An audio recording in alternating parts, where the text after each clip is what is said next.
लगातार दूसरे साल भारत की अर्थव्यवस्था में अच्छे संकेत नहीं आ रहे हैं।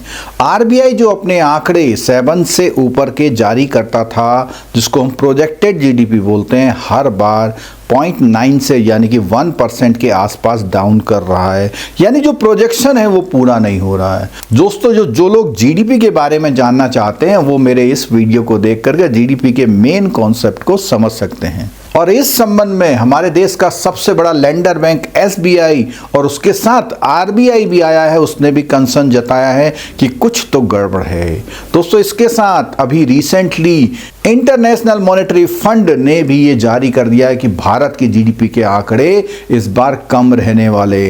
दोस्तों, इसके कुछ कारण है। देखिए, सबसे पहली चिंता जो है, महंगाई पर कंट्रोल नहीं हो रहा, और महंगाई पर कंट्रोल नहीं होने के कारण लोन सस्ता नहीं हो पा रहा, क्योंकि जैसे ही लोन सस्ता होगा तो महंगाई और बढ़ जाएगी। उसके अलावा जो जीडीपी की ग्रोथ निकाली जाती है, उसमें जो हमारा इंडिविजुअल हाउस होल्ड का कंजम्पशन होता है उसका सबसे बड़ा पार्ट होता है। तो उसको फॉर्मूले को हम C+G+I plus minus export import करके हम लोग निकालते हैं। तो इसमें कंजम्पशन का पार्ट सबसे बड़ा होता है।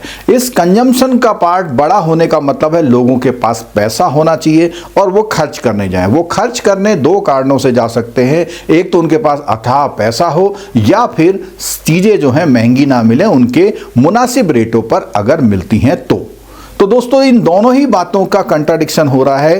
तो केवल सरकार के पास एक सीआरआर को कम करने का ऑप्शन था, जिसमें बैंकों के पास सीआरआर कम करने से कुछ पैसा मिल जाता है, वो और लोन पे बांट पाती है।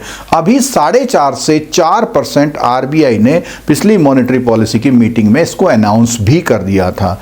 लेकिन और चीजें देखी जाए, इन्फ्लेशन कंट्रोल नहीं हो रहा है। और उसके अलावा अभी जो है, इसके जो सुझाव अगर हम देखें तो क्या किया जा सकता है कि हम क्या करें, targeted long term repo operation के लिए फंडिंग करें। और ये टारगेटेड का मतलब है उन सेक्टर्स के लिए, स्पेसिफिक बैंकों के लिए फंडिंग अवेलेबल कराए जहां पर हम ग्रोथ दे सकते हैं, जहां पर एम्प्लॉयमेंट बढ़ सकता है। अभी हम देख रहे हैं कि सरकार जीएसटी की चाह में जीएसटी बढ़ाती जा रही है और कम नहीं कर रही है। और कुछ ऐसी चीज़ें हैं जिसमें जीएसटी के कारण, जैसे कार की बात करें, ऑटोमोबाइल सेक्टर ऐसा लग रहा था बहुत बूम करने वाला है, लेकिन अब गाड़ियों के दाम जो हैं, बहुत स्टॉक बहुत हो गया, इकट्ठा हो गया, गाड़ियों के दाम कम होने की संभावना भी नहीं हो पा रही, क्योंकि जीएसटी कम नहीं हो पा रहा। और जो मैन्युफैक्चरर है अपना मार्जिन भी कम करना नहीं चाह रहे, कि हो सकता है उनका मार्जिन पहले से ही बहुत ही सीमित हो। तो लोगों के पास पैसा आने के लिए तरीका है कि एक तो उनकी अर्निंग बढ़े, दूसरा जब वो खर्च करने जाएं तो उतने पैसे में वो ज़्यादा सामान खरीद के लाएं, तो हाउस होल्ड की जो गुड्स हैं वो ज़्यादा ला पाएँ। तो उसके लिए सरकार को कुछ ना कुछ तो सोचना पड़ेगा, या जीएसटी में कमी करनी पड़ेगी, या एम्प्लॉयमेंट या लोगों के कमाने के साधन बढ़ाने पड़ेंगे।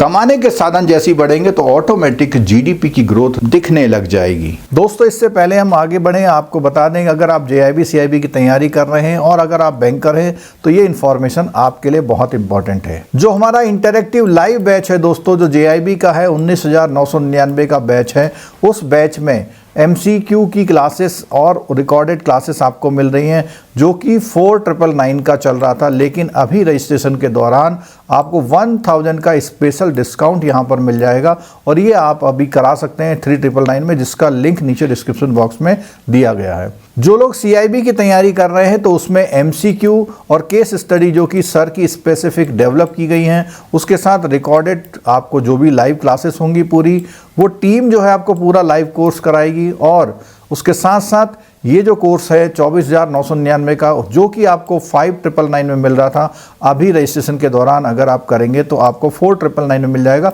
इसका लिंक नीचे डिस्क्रिप्शन बॉक्स में दिया गया है। तो दोस्तों, इस वीडियो को आप उन सभी दोस्तों के साथ जरूर शेयर कर दीजिएगा जो थोड़ा सा इकोनॉमी में इंटरेस्ट रखते हैं, और इसके साथ साथ अगर वीडियो अच्छा लगा हो तो लाइक भी कर दीजिएगा। अगर चैनल अभी तक सब्सक्राइब नहीं किया है तो चैनल सब्सक्राइब कर लिए। इस तरह के और भी बेहतरीन वीडियो हम लोग बहुत मेहनत से आपके लिए लाते रहेंगे। वीडियो देखने के लिए बहुत बहुत धन्यवाद। Thank you so much.